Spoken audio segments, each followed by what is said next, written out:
أعوذ بالله من الشيطان الرجيم بسم الله الرحمن الرحيم الحمد لله رب العالمين والصلاة والسلام على رسول الله وعلى آله وصحبه ومن تمسك بسنته إلى يوم الدين. Assalamualaikum warahmatullahi taala wabarakatuh. Ang pagsaliksik sa kaalaman ay isang bagay na dapat gawin. Ngunit hindi ito kinakailangan gawin ng madalian o biglaan na lamang.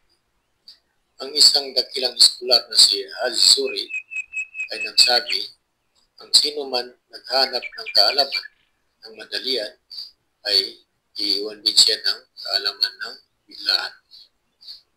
So sa alip, ang kaalaman ay sinasaliksik ng paunti-unti habang lumilipas ang araw at gabi.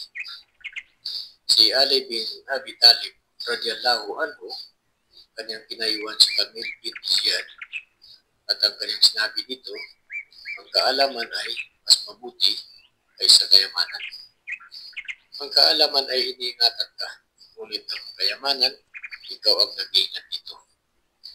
Ang kaalaman, kapag ito ay iyong ingat, ay iangat niya ang iyong antas o kalagayan higit lalo sa pananampalataya. Ngunit ang pera o kayamanan ay kailangan mo itong ingatan dahil ibabagsak ka nito.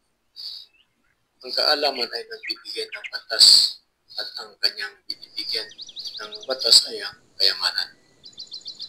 Ang Rasulullah sallallahu alaihi wasallam, ang kanyang sinabi, ang sino man ang ginusto ng Allah subhanahu wa ta'ala para sa kanyang kabutihan ay binibigyan niya ng pangunawa sa relihiyon. Iniulat ni Bukhari at Muslim. Wassalamualaikum warahmatullahi wabarakatuh.